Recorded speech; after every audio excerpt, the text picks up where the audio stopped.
Boa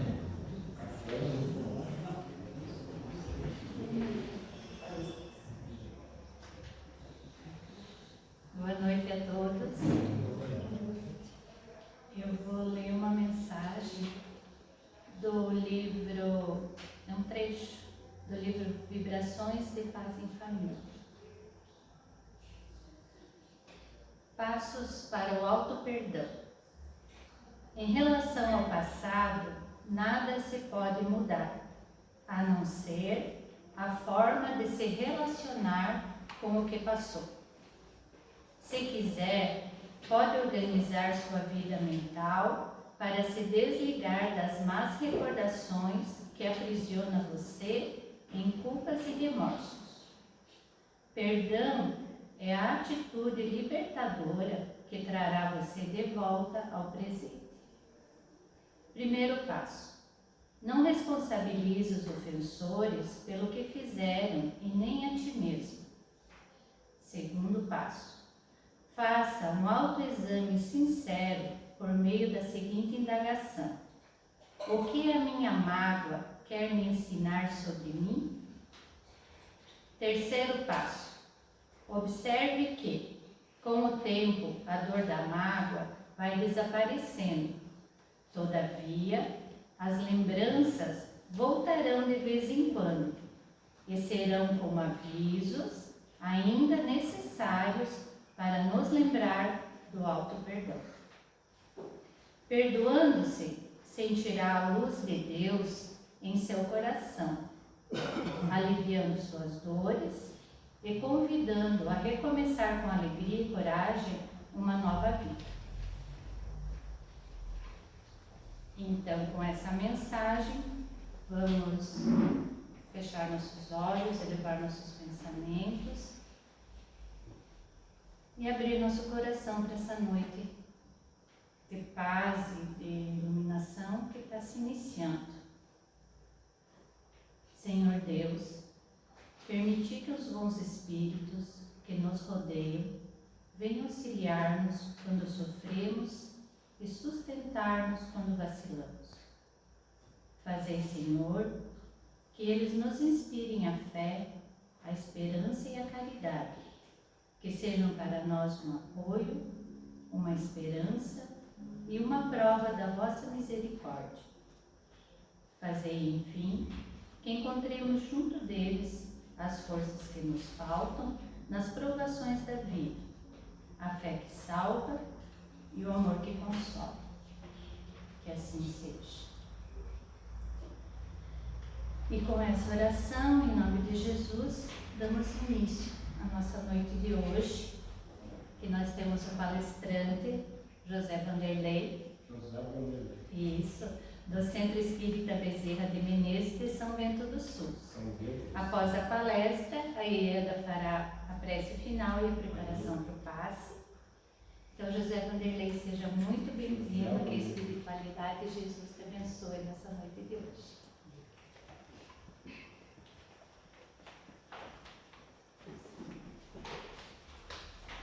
Boa noite a todos. Agradeço o convite da casa e depositando a confiança em nós para trazer hoje a reflexão. Então, que possamos todos nós, nesta noite, perceber e receber do alto as boas vibrações como este ambiente que nos oferece um ambiente de paz, de harmonia, para que possamos todos nós sentir e nos deixar envolver por essas boas vibrações que o ambiente nos oferece e nos propicia.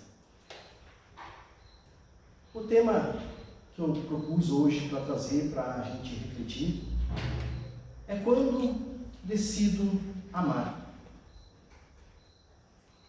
Na nossa vida, nós tomamos decisões.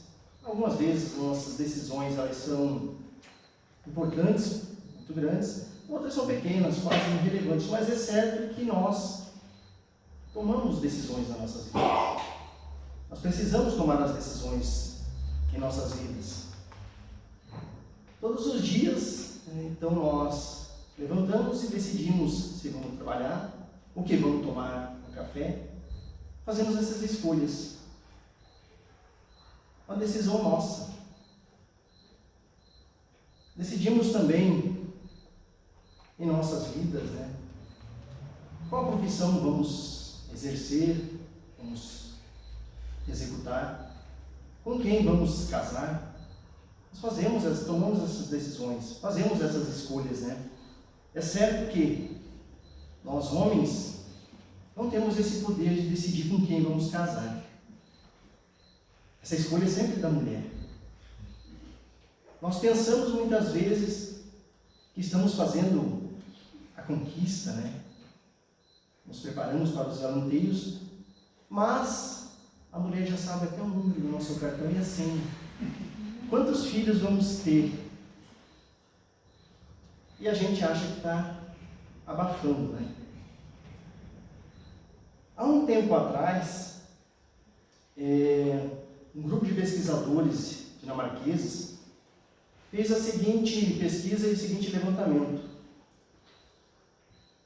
Dizem eles que nós, homens, temos cerca de 4 bilhões de células cerebrais a mais do que as mulheres. Isso é de espantar, né? É um número muito grande, mas as células são muito pequenas, elas não aparecem quase, né? E eu fiquei pensando, mas para que isso serve, né? E certa feita, ouvindo o Divaldo falar, ele disse assim, que isso nos serve para nós homens para tentar entender as mulheres. E nós não conseguimos até hoje entender o que as mulheres pensam, o que querem, né? E esse apanhado de células a mais não está nos ajudando, né? Podemos dizer assim. Então, voltando à questão desse dia, preparando então a fala, buscando aí subsídios para poder trazer para vocês uma reflexão em torno do assunto, eu assisti uma palestra da Anete Guimarães. Talvez vocês já ouviram falar quem é a Anete Guimarães. É uma cientista, uma pesquisadora, é espírita, no meio espírita, e ela costuma sempre trazer informações acerca da ciência sobre o nosso comportamento, o que sentimos, uma explicação científica com um embasamento espírita, doutrinário. E ela nos fala que ela tomou conhecimento de uma pesquisa que foi realizada no começo de 2000, por aí, de um neurocientista também brasileiro, que ele fez a seguinte constatação na sua pesquisa. Ele desenvolveu o seu estudo em 3 etapas. Eu vou tentar reproduzir aqui para vocês, como eu não sou conhecedor da área da neurologia, mas vou tentar transmitir para vocês aquilo que eu consegui colher. E eu achei muito interessante a forma com que foi colocado, para a gente pensar um pouco. Então, esse trabalho de pesquisa, de estudo desse neurocientista começou assim. Ele pediu para alguns voluntários que ele queria fazer estudos sobre o cérebro. Hoje em dia, com o avanço da ciência e da tecnologia, pôde-se então mapear o cérebro humano. Então eles sabem, os cientistas já têm conhecimento de que o nosso cérebro, em cada departamento, tem uma função para os sentimentos, para os nossos instintos. Então o cérebro dá esses comandos. Quando nós sentimos o frio, parece que é na pele que a gente sente o frio, mas o cérebro detecta isso e passa então aquele arrepio que a gente sente frio, por aí afora. Quando a gente sente fome, né, a gente diz que a gente está com fome e passa a mão no estômago, né, mas na verdade são comandos do cérebro que percebe que nós precisamos de alimento. Quando nós estamos apaixonados, né, nós gostamos de alguém, quando nos aproximamos de alguém, o coração parece que dispara, parece que vai ser pela boca, né? Isso tudo são comandos que o cérebro detecta, transmite e é refletido no nosso organismo. Então, esse cientista, tendo esse conhecimento, ele queria saber, tirar algumas conclusões e algumas informações acerca da caridade. Vejam só que interessante, né? Ele queria saber se a caridade tinha alguma atividade no cérebro e onde se localizava e por aí afora. Então ele chamou alguns voluntários para esse trabalho dele e pagou os voluntários, deu R$100 desses voluntários. E na hora então que eles foram informados que iam receber a quantia, eles foram ligados aos aparelhos, e esses aparelhos detectaram que em certa área do cérebro havia uma movimentação da satisfação, do prazer de ganhar dinheiro. Então nós somos assim, né? Quando nós ganhamos alguma coisa, quando nós ganhamos um presente, quando nós ganhamos um prêmio, quando nós ganhamos alguma coisa, nós ficamos felizes. Isso foi detectado no cérebro, na área do cérebro que tinha ali para essa finalidade. Muito bem. Aí a pesquisa ele diz, bom, como o negócio é caridade, vamos ver então como é que essas pessoas saem fazendo a caridade. Então ele propôs o seguinte para os voluntários. Bom, agora que vocês ganharam R$100, nós vamos escolher algumas instituições que servem de auxílio aos necessitados, vocês vão doar esses R$100 para essas pessoas. Muito bem. Então assim foi feito. E foi medida então a atividade cerebral. Descobriu-se que doar é mais prazeroso, é mais satisfatório do que ganhar R$100. Ou seja, eu ganhei R$100, estou dando R$100. Eu não tive custo, na verdade. Eu ganhei de alguém, estou doando. E ele é mais satisfatório do que ganhar R$100. Um tempo atrás também foi feita uma pesquisa a respeito de alguns alimentos e descobriu-se que o chocolate, quando a gente come chocolate, diz que o chocolate tem a fórmula da felicidade. Quando a gente come chocolate, a gente fica feliz. Por quê? Porque o chocolate despeja em nosso organismo, no cérebro, uma substância chamada serotonina, que ela é responsável por essa sensação de satisfação, de alegria, de bem-estar. Mas doar o dinheiro, doar alguma coisa é mais satisfatório, deixa a gente mais feliz. Por isso, quando nós repassamos, quando as pessoas deixam nas nossas casas espíritas mantimentos, alimentos, e nós vamos levar aos outros, nós ficamos muito satisfeitos, ficamos muito felizes. Por quê? Porque estamos fazendo um ato bondoso, mas esse ato bondoso para nós, às vezes, não teve custo. Então ele percebeu que isso, e ele até descreveu que isso não seria a caridade ainda que ele estava procurando, que isso é filantropia. Filantropia é quando nós recebemos alguma coisa e damos. Para muita gente, o filantropo é aquele que doa uma quantia, mas desconta do imposto de renda. Então ele não está tendo prejuízo, e seu nome está sendo aclamado. Muito bem, mas ele não estando satisfeito com isso, ele continuou a sua pesquisa. Aí, a etapa seguinte foi que as pessoas deveriam então tirar do próprio bolso a quantia de R$100, que era a proposta, e escolher uma instituição e doar. E eles iam medir isso no cérebro. Aí, para a surpresa dele, o que aconteceu? Foi ativada uma área do cérebro que causava dor. Aí ele disse, puxa, mas fala-se tanto em caridade, que é bom fazer caridade, mas as pessoas sofrem quando dão. O que é isso? Como é que pode ser isso?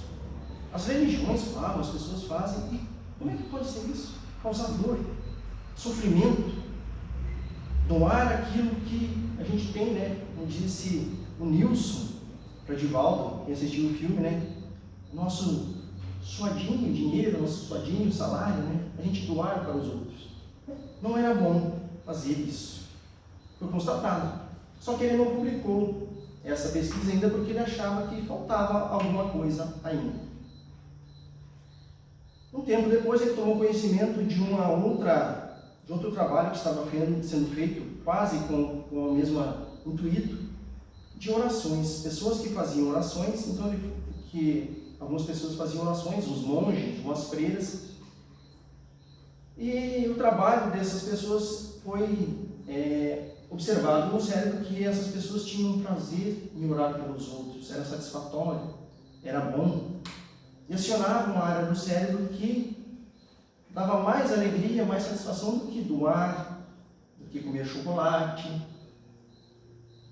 Então ele diz, mas espera aí, eu posso aproveitar essa pesquisa e juntar com o que eu estou fazendo para ver se a gente consegue mudar então o rumo da próxima. Beleza, ele pegou essa pesquisa, essas informações e chamou novamente um grupo de voluntários e pediu para 3 instituições que fazem a caridade, que ajudam as pessoas, para que promovesse um vídeo institucional. Esse vídeo ia contar o que faziam e por que mereciam então receber ajuda. Por que queriam receber ajuda. Aí, esse trabalho, o neurocientista colocou lá as pessoas e passou o vídeo. Só que daí ele fez uma pergunta um pouco diferente. Ele disse assim, agora vocês vão escolher e ver qual dessas instituições merecem a sua ajuda, merecem o seu dinheiro. Julguem que a pergunta foi um pouco diferente, né? E passando o vídeo para as pessoas, em determinado momento do vídeo, ele percebia que no cérebro acontecia algo muito estranho, muito diferente de tudo aquilo que eles já tinham visto. Alguma coisa que acendia o cérebro, pode-se assim dizer. Era o momento que as pessoas escolhiam dar o dinheiro para aquela instituição. O que acontecia? Todo o organismo recebia essa carga energética de prazer, de alegria, de satisfação de a pessoa estar sendo útil e poder ajudar. Aí ele publicou esse trabalho. Aí, para a gente entender um pouco mais, vou trazer aqui Kardec, né, porque sozinho a gente não consegue, talvez, explicar tudo, né? Ou quase nada, vamos dizer assim, né? Porque Kardec fez um trabalho. Allan Kardec, na Gênesis, no capítulo 13, se não me falha a memória, ele fez a seguinte anotação e nos trouxe as seguintes informações, né, a respeito da encarnação dos espíritos, as nossas encarnações, né. Ele diz o seguinte: quando o espírito tem que encarnar em um corpo em vias de formação, ou seja, o feto, né, um laço muito fluídico se liga ao embrião no primeiro instante, no primeiro momento. À medida que o gene vai se desenvolvendo, que o embrião vai se desenvolvendo, o laço se encurta. Aí nós somos ligados célula a célula ao novo organismo. Se enraiza essa ligação, de certa maneira, esse gene como uma planta na terra. E quando o gene chega ao seu pleno desenvolvimento, completa a união, nasce então para a vida exterior, nós nascemos. Aí o que nós podemos então deduzir a isso? Que nós, espíritos encarnados, ligados ao corpo dessa maneira tão intensa, né, tão profunda, sentimos essas emoções. O espírito sente a emoção que o corpo está transmitindo. Para quê? Para nós aprendermos e termos gosto pelo bom e desejo de ajudar. Nós, seres espirituais, muitas vezes somos embrutecidos e precisamos desse choque anímico para sentir essas emoções muitas vezes. Então Kardec está dizendo isso, nós somos ligados célula a célula no corpo, minuciosamente. E aí quando a gente sente as dores, quando a gente sente a alegria, tudo isso é transmitido, percebido pelo cérebro, que dá o comando, o corpo sente e é transmitido para o espírito. A gente diz assim, mas não é o espírito que sente, sim, mas ele tem que passar pelo processo de sentir no corpo. Então, Kardec nos diz, né, no livro dos Espíritos, que nós, o objetivo da encarnação nossa é nos tornarmos espíritos perfeitos, espíritos puros. Necessitamos evoluir. Como é que se evolui, né? A gente fica pensando muitas vezes, como é que a gente evolui? O que é essa tal de evolução? Uma ideia bem simplista que a gente pode colocar assim, a gente imagina então a lagarta que ela vai se transformar numa borboleta, a gente usa essa, vamos dizer assim, essa imagem, né? Que de um ser rastejante vai se tornar um ser alado, vai voar pelas próprias asas. Uma transformação. E nós também passamos por um processo assim, nós começamos a desenvolver o sentimento e vamos logo tomando gosto pelas coisas e esse sentimento ele vai aumentando e vai crescendo. Muito bem. Aí, né, a gente buscando essas, vamos dizer assim, mais orientações dentro do Evangelho, porque nós necessitamos conhecer essas informações que nos foram trazidas para Kardec para a gente meditar, pensar e entender a respeito do amor. Eu posso escolher quem eu amo? Eu posso escolher quem eu vou gostar? De quem eu vou gostar? Não posso? Isso é o que a gente costuma dizer. Eu não escolho quem gosta, é o coração quem manda, né? A gente diz assim, principalmente quando a gente está descobrindo aí, né, nossos amores da vida, a gente diz assim, eu não posso escolher quem eu gosto, é o meu coração que manda. Mas Kardec colocou no Evangelho o seguinte: amai os vossos inimigos. E aí? Como é que eu tenho que escolher então amar meus inimigos? Como é que eu vou fazer isso? Aí ele vai descrever lá como é que se faz isso. Nós não vamos entrar no assunto, porque eu quero trazer outras informações contidas aqui no Evangelho, mas nós podemos escolher amar, sim. É certo que o afeto, esse afeto de relacionamento para a gente casar, ter filhos, talvez a gente não consiga, mas outras questões a gente consegue escolher e amar. Então, Lázaro, no Evangelho segundo o Espiritismo, ele diz o seguinte, né? Lá no capítulo 11, no item 8, ele fala sobre a lei de amor, o mandamento maior, né? Que o amor resume a doutrina de Jesus toda inteira. Que esse sentimento é um sol interior que nós temos, que nos condensa e nos une, e reúne em nós todas as aspirações sobre-humanas, que transcende as questões da humanidade. Então é um sol que nós temos, que nós podemos fazer com que brilhe. E o espírito de Fénelon, no mesmo capítulo, vai dizer o seguinte, ó: o amor, aqui, perdi a página, isso acontece, né? Vamos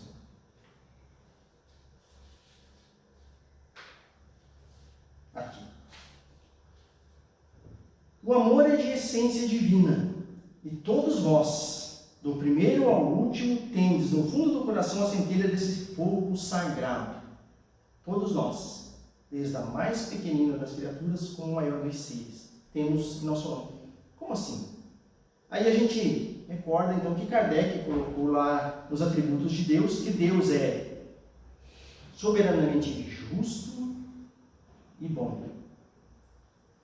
Então nós somos filhos da bondade, filhos do amor. Então ele tirou uma parte desse amor e colocou em nós. Então nós temos, como diz Lázaro aqui, todos nós temos, no fundo, no nosso íntimo, esse amor depositado, essa centelha divina. E necessitamos desenvolvê-la, ou deixar crescer, deixar fluir esse sentimento, né? E ele diz mais ainda, né, que o homem, por mais objeto vil, criminoso que seja, vota ao ente ou um objeto qualquer, viva e ardente afeição, a prova de tudo quando tentes a diminuí-la é que alcança, não raro, sublimes proporções. Aí a gente vê que tem pessoas que parecem que não amam ninguém, mas eles têm, sim, no fundo do coração, o germe, a centelha desse amor. Aí, ele ainda prossegue dizendo assim, o germe vivaz, que Deus lhes depositou nos corações, ao criá-los, vejam bem, Deus depositou em nossos corações quando nos criou, esse germe se desenvolve e cresce com a moralidade e a inteligência. Então, quanto maior nós nos desenvolvemos intelectualmente e moralmente, esse germe também vai crescer. Esse germe do amor, esse germe do desejo do bem, de fazer o bem. Aí no Evangelho segundo o Espiritismo, no capítulo 13, um bispo, Adolfo de Argel, nos coloca a seguinte colocação no item 11, sobre a beneficência. Diz ele assim: a beneficência, meus amigos, dar-vos-á nesse mundo as mais puras e os suaves deleites, as alegrias do coração que nem o remorso, nem a indiferença perturbam. Ah, se pudesses compreender tudo que é grande e de agradável encerra na generosidade das almas belas. Sentimento que faz, olha a criatura, as outras como olha a si mesmo, e se desfaz jubiloso para vestir o seu irmão. Pusesseis, meus amigos, ter por única ocupação tornar felizes os outros. Aí está o ponto, nós nos dedicarmos a ajudar os outros, nos dedicarmos a desenvolver esse sentimento de amor.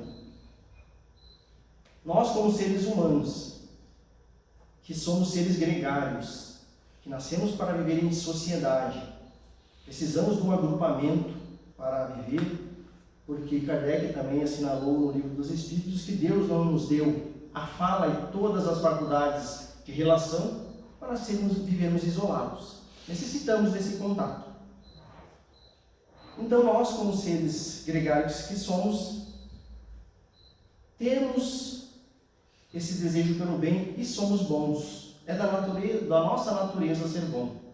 Mas quando é que nasce, ou quando nasceu esse sentimento? Uma antropóloga, há muito tempo atrás, ela já é desencarnada, ela publicou o seguinte artigo, que quando, em um certo momento, uma aula que ela estava dando, uma aluna lhe questionou o seguinte: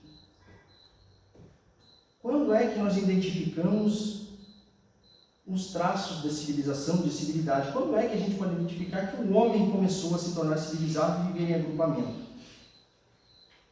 Essa estudante talvez imaginava que ela fosse falar lá a respeito das pinturas em cavernas ou de algum objeto que pudesse demonstrar isso, né? Objetos que foram feitos por esses grupos. E ela disse o seguinte, que nenhuma dessas coisas. Identificou-se, eles, nas pesquisas deles, identificou-se quando eles descobriram uma ossada humana, e nessa ossada humana tinha o osso da perna, ele estava quebrado. Só que ele tinha uma característica diferente. Esse osso ele tinha sido quebrado, mas ele tinha sido curado. Aí eles chegaram à seguinte conclusão, que essa pessoa que quebrou a perna, naqueles tempos, né, vamos dizer assim, que fosse lá nos tempos das cavernas, né, como nos apresentam os filmes, era bem difícil a vida, porque era complicado viver, porque não conseguia-se o alimento, tinha que caçar, tinha que se pescar, tinha que buscar os frutos em árvores. E uma pessoa nessas condições não teria como conseguir seu alimento, ela pereceria, ela ia morrer. Então eles detectaram que aconteceu o seguinte: alguém olhou para trás e viu a necessidade dessa pessoa e se dispôs a ajudar, cuidou dela, para que ela ficasse curada da perna e pudesse voltar novamente às atividades.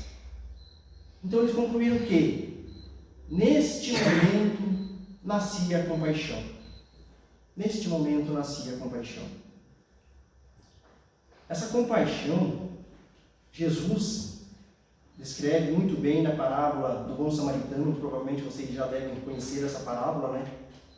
Daquele homem que estava caído no caminho e por ele passou duas pessoas e não o ajudaram, e o samaritano, então, tocado de compaixão, não mediu esforços para ajudar aquele ser que estava caído.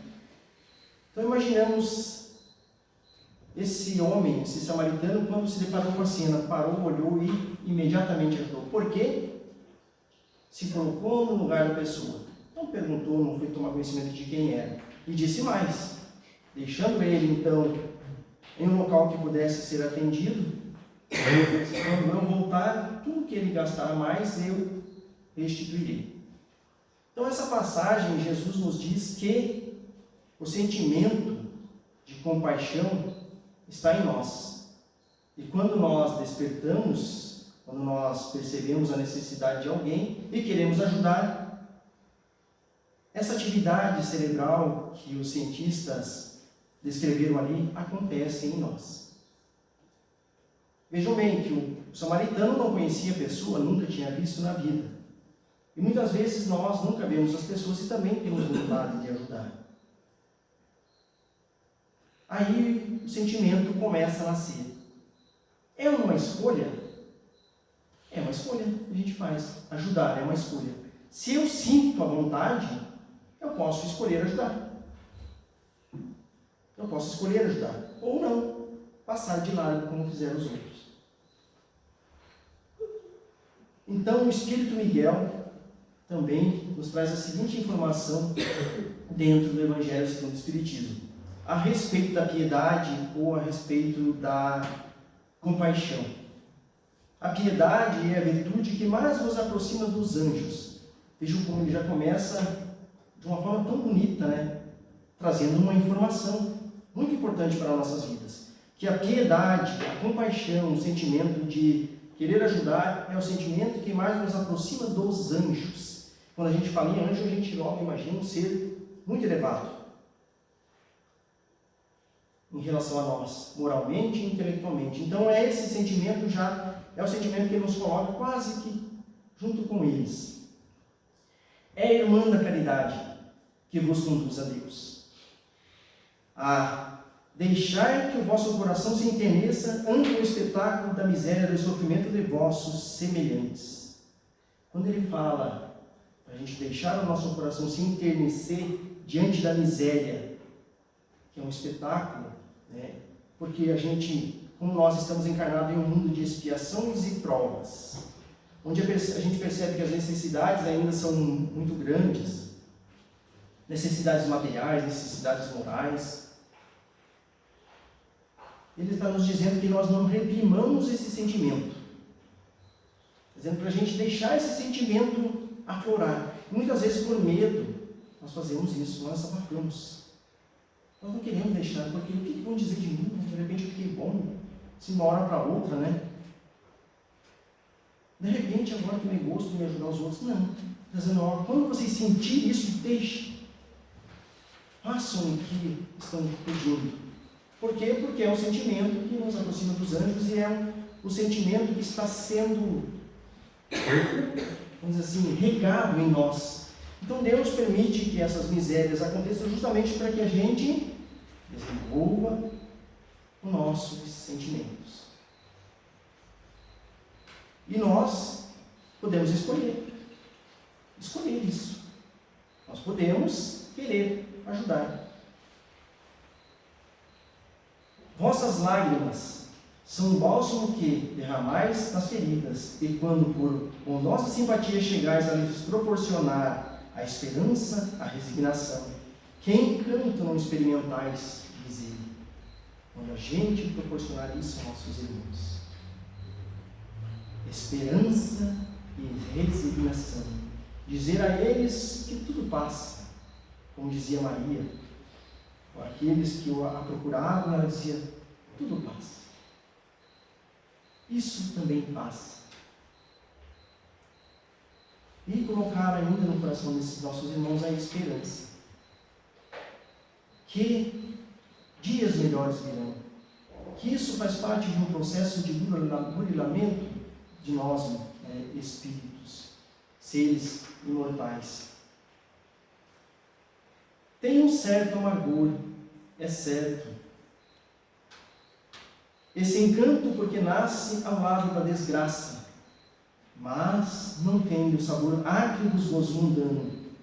Também não traz as pungentes decepções do vazio que esses últimos deixam após si. Envolve-se penetrante suavidade que enche de júbilo a alma. Lembram que a gente é ligado ao corpo, né? Quando o corpo sente as emoções, nossa alma transcende de alegria de poder ajudar. Então, quando nós nos colocarmos à disposição para ajudar alguém, um cortejo de anjos com certeza se fará ao nosso lado, nos inspirando e nos ajudando. A piedade bem sentida é amor. O amor é devotamento. O devotamento é óbvio de si mesmo. Esse óbvio, essa abnegação em favor dos desgraçados, é a virtude por excelência, a quem em toda a sua vida praticou o divino Messias, Jesus, e ensinou a sua santa doutrina. Então Jesus tinha esse sentimento por excelência, ele praticava com naturalidade, porque já fazia parte do seu ser. Mas ele disse para nós que nós também poderíamos, quando ele afirma dizendo: todos vós podeis fazer o que eu faço e muito mais. Então, nessa colocação, ele está nos incentivando a sermos bons, a sermos melhores.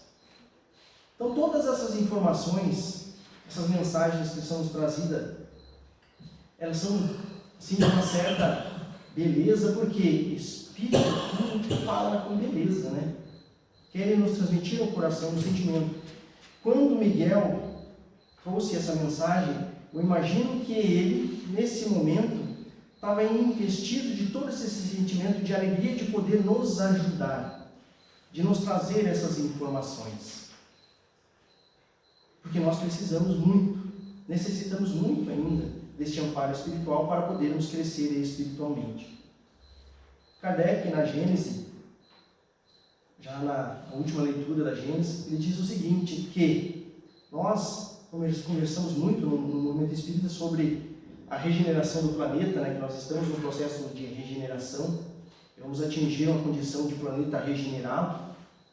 A regeneração é quando a gente está curando a ferida, né? A gente está passando por um processo de doença e vamos purgando até a ferida estar curada, estamos nos regenerando.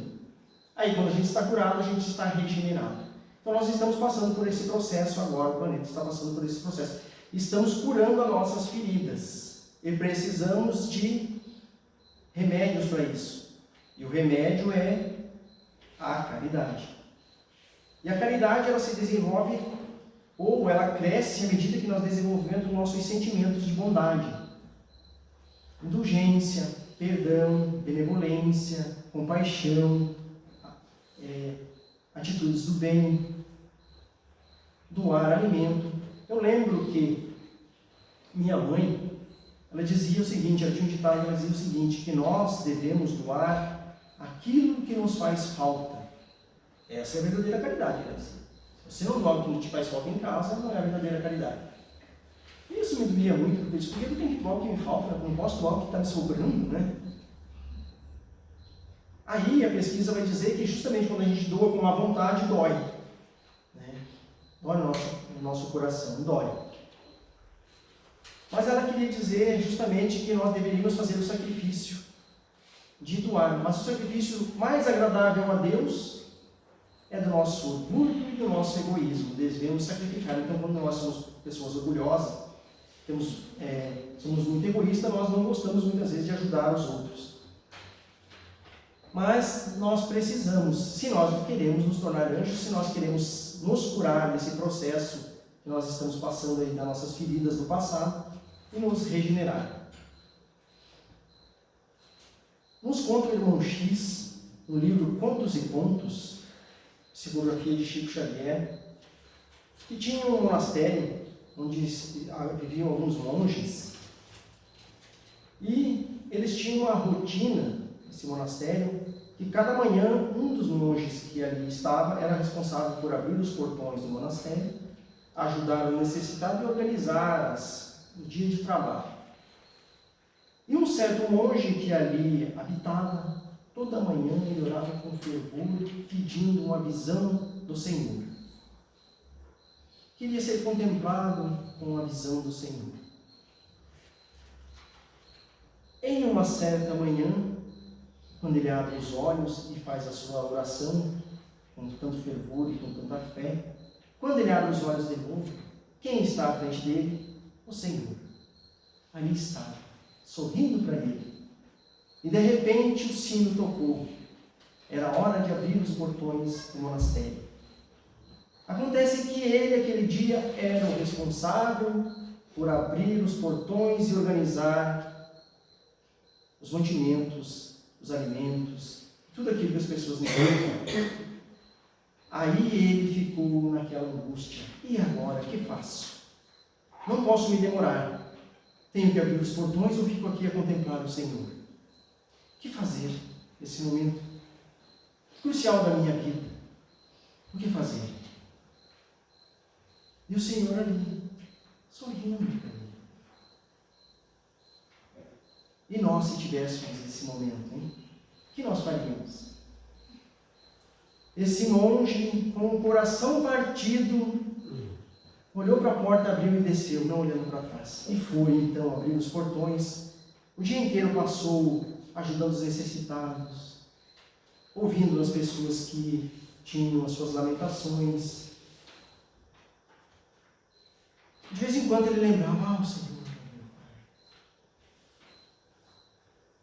No final do dia, quando ele então encerrou as atividades, fechava as portas dos monastérios, depois das orações coletivas, retornou depressa para o quarto.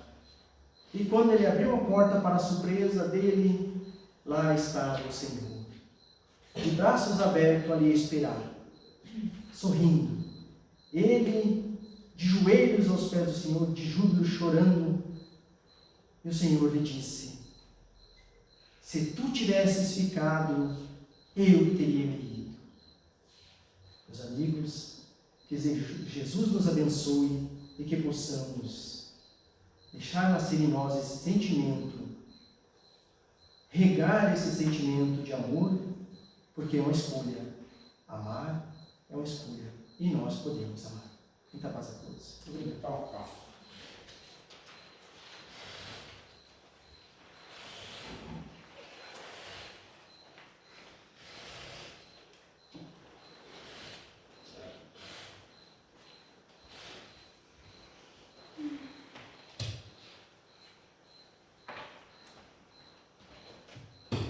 Eu vou continuar a palestra.